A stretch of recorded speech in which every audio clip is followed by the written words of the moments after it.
எல்லா தமிழ் மக்களுக்கும் வணக்கம். என் பேர் ஷீபா. வெல்கம் டு ஷீபா சமையல். இன்னைக்கு நம்ம வீட்டு சமையலில் மரவள்ளிக்கிழங்கு ரெசிபியும் அதை தொட்டுக்கிறதுக்காக சிக்கன் கிரேவி தான் செய்ய போகிறோம். அதுவும் ஆஃப்ரிக்கன் ஸ்டைலில் செய்ய போகிறோம். இந்த ஃபூஃபு ரெசிபியும் இந்த சிக்கன் கிரேவியும் செம்ம டேஸ்ட்டாக இருக்கும். ஃபஸ்ட்டு இந்த ரெசிபி பண்ணுறதுக்கு நம்ம மரவள்ளிக்கிழங்கு சுத்தம் பண்ணி எடுத்துக்கிடலாம். முதல்ல பார்த்திங்கன்னா இதில் நிறைய மண் இருக்கும், அதனால தண்ணியில் போட்டு இதை நல்லா தேய்ச்சி கழுவி எடுத்துக்கோங்க. அதுக்கப்புறமா இதை நம்ம கட் பண்ணி எடுத்துக்கிடலாம். நீங்கள் கட் பண்ணும் போச்சில் இதை மாதிரி குட்டி குட்டி பீசஸாக கட் பண்ணி எடுத்துக்கிட்டோம் அப்படின்னா அந்த தோலை உரிக்கிறதுக்கு நம்மளுக்கு ரொம்ப ஈஸியாக இருக்கும். இதை மாதிரி கட் பண்ணி எடுத்ததுக்கப்புறமா அந்த ஒரு துண்டில் ஒரு 3-4 பகுதிகளில் இதை மாதிரி கீரல் போட்டு எடுத்துக்கோங்க. இப்படி கீரல் போட்டதுக்கப்புறமா அந்த கீரல் பகுதியிலேருந்து நம்ம லைட்டாக அப்படி நிம்மி எடுத்தோம்னாலே அந்த தோல் பகுதி அழகாக வந்துடும். சில கிழங்குல பார்த்திங்கனாலே நம்ம கையை வச்சே உரிக்கிற மாதிரி இருக்கும், சில கிழங்குல கொஞ்சம் ரஃப்பாக இருந்தது மாதிரி இருக்கும். இதில் பார்த்திங்கன்னா 2 தோல் இருக்கும். அதான் மேலே அந்த ப்ரௌன் கலரில் இருக்கா, அதுக்கு கீழே உள்ள வெள்ளை கலர் அப்படி இல்லைன்னா பிங்க் கலரில் இருக்கும். அந்த தோலையும் சேர்த்து தான் நம்ம நீக்கணும். நான் நீக்கிறது உங்களுக்கு வீடியோவில் தெரியும்னு நினைக்கிறேன். இதை மாதிரி நல்லா கட் பண்ணி எடுத்துக்கோங்க. அதுக்கப்புறம் கழுவிட்டு நல்லா குட்டி குட்டி பீசஸாக கட் பண்ணி மிக்ஸி ஜாரில் எடுத்து வச்சுக்கோங்க. உங்கள் மிக்ஸி ஜாரு நல்லா பெரிய பெரிய துண்டாக போட்டால் அரைக்கும் அப்படின்னா அதே மாதிரி பெருசாக போட்டுக்கோங்க. அப்படி இல்லைன்னா குட்டி குட்டி பீசஸாக கட் பண்ணி எடுத்துகிட்டு இந்த ரெசிபிக்கு தேவையான அளவுக்கு உப்பையும் சேர்த்துக்கோங்க. 1 டம்ளர் அளவுக்கு தண்ணியும் சேர்த்து கிரைண்ட் பண்ணிக்கோங்க. இது வந்து ஒரு 2-3 முறையாக நீங்கள் நிறைய செஞ்சிங்கன்னா பிரித்து நீங்கள் அரைச்சி எடுத்துக்கோங்க. இப்போ ஒரு பாத்திரத்தில் நம்ம அரைச்சி எடுத்ததை எதில் கிண்ட போகிறோமோ அதில் மாற்றி வச்சுக்கோங்க.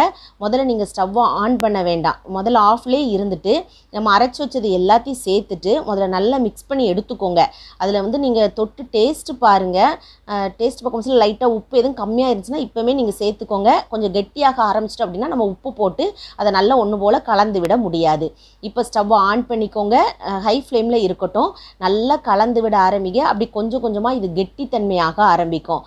நம்ம சாதாரணமாக கிழங்குல பார்த்திங்கன்னா அப்படியே அவிச்சு சாப்பிடுவோம், அப்படி இல்லைன்னா தாளித்து சாப்பிடுவோம், இல்லை மீன் குழம்பு வச்சுலாம் சாப்பிடுவோம். ஆனால் ஒரு முறை இது மாதிரி செஞ்சு பாருங்கள், அது ஒரு இன்ட்ரெஸ்டிங்கான ரெசிப்பியாக இருக்கும். இப்போ பார்த்தீங்கன்னா கொஞ்சம் அப்படியே கெட்டியாக ஆரம்பிக்கும். இப்போ நீங்கள் மீடியம் ஃப்ளேமில் வச்சுக்கோங்க. அதில் ரொம்ப கெட்டியாக கொஞ்சம் கிடக்குற மாதிரி இருக்குது பாருங்கள். அதெல்லாம் என்னென்னு கேட்டிங்கன்னா நம்மளுக்கு மிக்ஸி ஜாரில் போடும் போச்சில் சிலது வந்து ஒழுங்காக அரைப்பட்டு வராது. அப்படி அரைப்படலை அப்படின்னா கொஞ்சம் பெரிய பெரிய துண்டாக இருக்கும். அதை வேணால் நீங்கள் எடுத்து வெளியே போட்டுக்கோங்க. அது இருக்கிறதுனாலே நம்மளுக்கு ஒரு பிரச்சனையும் இல்லை. இது பார்த்திங்கன்னா இதை மாதிரி கொஞ்சம் கெட்டித்தன்மையாகி நல்லா குழுன்னு இதை மாதிரி வர ஆரம்பிக்கும். உடனே இது நம்மளுக்கு ரெசிபி ரெடி ஆகிட்டு அப்படின்னு நீங்கள் நினைக்காதீங்க. இது இன்னுமே நல்லா வேக வச்சு எடுக்கணும். நீங்கள் சரியாக வேக வைக்கலை அப்படின்னா அது நம்மளுக்கு வயிறு வலிக்கிறதுக்கெலாம் சான்சஸ் இருக்குது. மரவள்ளிக்கிழங்குல நம்ம ஒழுங்காக முறைப்படி செய்யணும். அதனால் நீங்கள் அதுக்கேற்ற மாதிரி நல்லா இதை வேக வச்சு எடுத்துக்கோங்க.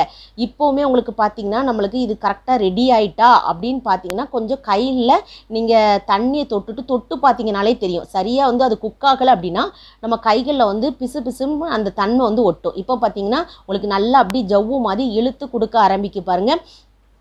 இப்போ நம்மளுக்கு பதம் வந்து கரெக்டாக அழகாக ரெடி ஆகிட்டு வருது. அதனுடைய நிறமும் மாறி இருக்கும். அதே சமயத்தில் இது நல்லா வெந்து வந்திருக்கும். இப்போ நீங்கள் பாருங்கள், கைகளில் லைட்டாக தண்ணியை நீங்கள் தொட்டு பார்த்தீங்கனாலே தெரியும், கைகளில் ஒட்டாது. இப்போ நீங்கள் இதை அப்படியே வேறொரு பாத்திரத்துக்கு மாற்றி வச்சுக்கோங்க. இந்த ரெசிப்பியை பொறுத்த வரைக்கும் பீஃப் கறி கூட சேர்த்து சாப்பிட்டிங்கன்னா ரொம்பவே டேஸ்டியாக இருக்கும். அப்படி இல்லைன்னா நான் அன்றைக்கி சிக்கன் கிரேவி தான் செஞ்சுருக்கிறேன். இந்த மெத்தட்லையுமே நீங்கள் செஞ்சு சாப்பிட்டு பாருங்கள், டேஸ்ட் ரொம்ப நல்லாயிருக்கும். இப்போ சிக்கன் கிரேவி பண்ணுறதுக்காக நம்ம ஒரு மசாலா ஒன்று ரெடி பண்ணிடலாம். ஒரு 3-10 தேங்காய் சில்லு எடுத்துக்கிடலாம். ஒரு 10-15 பல் பூண்டும், கொஞ்சம் இஞ்சியும், 2-3 துண்டு பட்டை, கிராம்பு, ஏலக்காய் எடுத்துக்கோங்க. அப்புறம் 1 ஸ்பூன் சோம்பு, ஒரு 1.5 ஸ்பூன் மிளகு, 1 ஸ்பூன் சீரகம், 2 இனுக்கு கருவேப்பிலை, ஒரு 10 சின்ன வெங்காயம் சேர்த்துக்கோங்க. இது கூடயே கசகசாவையும் முந்திரி பருப்பையும் தண்ணி ஊற்றி ஒரு 15 நிமிஷம் ஊற வச்சு வச்சுருக்கேன். இது எல்லாத்தையும் மிக்ஸி ஜாருக்கு மாற்றி தேவைப்பட்டால் தண்ணி ஊற்றி நல்லா அரைச்சி எடுத்துக்கோங்க. இப்போ அடுத்தது அடிகனமான பாத்திரத்தில் வச்சுக்கோங்க. நான் இன்றைக்கி குக்கரில் தான் செய்ய போகிறேன். இதில் ஒரு 4 ஸ்பூன் எண்ணெய் சேர்த்து ஹோல் கரம் மசாலா எல்லாம் சேர்த்துக்கோங்க. அதாவது நமக்கு ஏற்கனவே பட்டை கிராம்பெலாம் அரைச்சிருக்கிறோம், இருந்தாலும் இதில் கொஞ்சம் சேர்த்துக்கோங்க.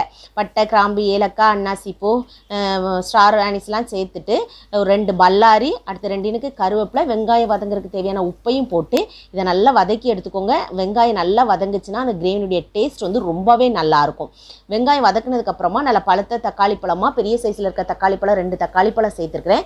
இந்த தக்காளி பழத்தையும் நல்லா சாஃப்டாக வதக்கி எடுத்துக்கோங்க. நல்லா குழைவாக இந்த அளவுக்கு வதக்குனதுக்கு அப்புறமா நம்ம இதில் மசாலா பொருட்கள் சேர்த்துடலாம். இப்போ தீயை கம்மி பண்ணி வச்சுட்டு தனி மிளகாய்த்தூள், தனியாத்தூள், மஞ்சள் தூள் சேர்த்துக்கோங்க.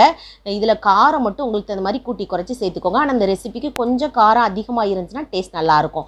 இப்போ நல்லா எண்ணெய் பிரிஞ்சு வர அளவுக்கு வதக்குனதுக்கப்புறமா நம்ம கழுவி சுத்தம் பண்ணி வச்சுக்க சிக்கன் பீசஸை இது கூட சேர்த்துக்கலாம்.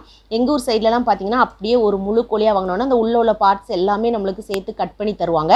ஒருவேளை உங்களுக்கு அதை மாதிரிலாம் பிடிக்கலன்னா அந்த ஈரல் கல்லீரலாம் நீங்கள் போட்டு செய்யணுங்கிறது கிடையாது. சிக்கன் பீசஸை மட்டும் போட்டு செஞ்சுக்கோங்க.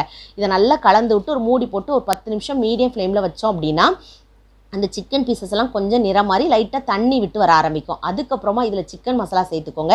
அப்படி இல்லைன்னா நீங்கள் கரம் மசாலா, கறி மசாலா எதுனாலும் சேர்த்துக்கலாம். ஏற்கனவே நம்ம வெங்காயத்தில் உப்பு போட்டிருக்கோம். அதனால் ஒவ்வொரு சமயம் உப்பு போட முடிச்சா பார்த்து சேர்த்துக்கோங்க. இப்போ உப்பு போட்டு அந்த சிக்கன் பீசஸ் எல்லாம் நல்லா ஒன்று போல் கலந்து எடுத்துக்கோங்க. அந்த மசாலா எல்லா இடத்துலையும் படுறது மாதிரி பார்த்துக்கோங்க. நம்மளுக்கு சிக்கன்லேருந்து கண்டிப்பாக நிறைய தண்ணி பிரிஞ்சு வரும். நீங்கள் மூடி போட்டு மீடியம் ஃப்ளேமில் வச்சிங்க அப்படின்னாலே தண்ணி விட்டு வந்திருக்கும். இப்போ பார்த்தீங்கன்னா உங்களுக்கு தெரியும் நல்லா தண்ணி பிரிஞ்சு வந்திருக்கு பாருங்கள். அது மாதிரி ஆவி தண்ணியும் அதில் விழும். அதுக்கப்புறமா நம்ம மிக்ஸி ஜாரில் அரைச்சி வச்சுருக்க அந்த மசாலாவையும் சேர்த்துக்கோங்க. சேர்த்துட்டு அந்த மிக்ஸி ஜாரில் கொஞ்சம் தண்ணி ஊற்றி அலம்பி அதையும் சேர்த்துக்கோங்க. சேர்த்துட்டு தேவைப்பட்ட தண்ணி கொஞ்சம் கூட நீங்கள் ஊற்றிக்கிடலாம். அது உங்களுடைய விருப்பம் தான். இப்போ எல்லாத்தையும் நல்லா ஒன்று போல் கலந்து எடுத்துக்கோங்க. இப்போ இந்த சமயத்தில் நீங்கள் உப்பு, காரம் இதெல்லாம் கரெக்டாக செக் பண்ணி பார்த்துக்கோங்க. நீங்கள் விசில் போடுறீங்க அப்படின்னா மூடி போட்டு ஒரு 2 விசிலோ 3 விசிலோ வச்சு எடுத்துக்கோங்க. நான் இன்றைக்கி சும்மா மூடி போட்டு தான் வேக வைக்க போகிறேன். இன்னும் ஒரு 10 நிமிஷம் கழித்து காமிக்கிறேன். நல்லா கொதி வந்து இந்த அளவுக்கு கொஞ்சம் லைட்டாக எண்ணெய் பிரிஞ்சு வர ஆரம்பிக்குது. நீங்கள் உங்களுக்கு தண்ணியாக குழம்பு வேணும் அப்படின்னா கறி வெந்துட்டான்னு பார்த்துட்டு நீங்கள் ஸ்டவ்வை கொஞ்சம் கொத்தமல்லி தழை தூவிட்டு ஆஃப் பண்ணிடலாம். எனக்கு இன்னும் கொஞ்சம் கிரேவி பதத்தில் வேணும். அதனால் நான் கொஞ்சம் மீடியம் ஃப்ளேமில் வச்சு இன்னும் ஒரு 10 நிமிஷம் மூடி போட்டு இதை குக் பண்ணி எடுத்துக்கிறேன். இப்போ பாருங்கள் ஒரு 10 நிமிஷம் ஆயிருக்கு. நல்லா எண்ணெய்லாம் பிரிஞ்சு வந்திருக்கு. இப்போ எனக்கு கரெக்டான பக்குவத்தில் இருக்குது. இப்போ நான் கொத்தமல்லி தழை தூவிட்டு நான் ஸ்டவ்வை ஆஃப் பண்ணிடுறேன். அப்படியே மூடி வச்சுக்கோங்க. இது வந்து கொஞ்சம் காரசாரமாக இருந்தால் டேஸ்ட் ரொம்ப நல்லாயிருக்கும். எப்பவும் ஒரே மாதிரி ரெசிபி செய்யாமல் கொஞ்சம் வித்தியாசமாகவும் இந்த மரவள்ளி கிழங்குல செஞ்சு சாப்பிட்டு பாருங்கள். டேஸ்ட் ரொம்பவே சூப்பராக இருந்துச்சு. கண்டிப்பாக உங்கள் வீட்லேயும் நீங்கள் செஞ்சு பாருங்கள். செஞ்சு பார்த்து உங்கள் ஃபீட்பேக்கை கமெண்ட் பாக்ஸில் சொல்லுங்கள். வீடியோ பிடிச்சிருந்தா லைக் பட்டனில் தம்ஸ் அப் கொடுத்துருங்க. தம்ஸ் அப் கொடுத்த கையோடு உங்கள் ஃப்ரெண்ட்ஸ் ஃபேமிலியோடு ஷேர் பண்ணிடுங்க. ஃபர்ஸ்ட் டைம் வியூவராக இருந்தால் சப்ஸ்கிரைப் பண்ணி சப்போர்ட் பண்ணுங்கள். நான் இன்னொரு வீடியோவில் இன்னொரு வித்தியாசமான சுவையான மனமான ரெசிபியோடு நான் உங்களை சந்திக்கிறேன். அது வரைக்கும் டாடா பபாய்.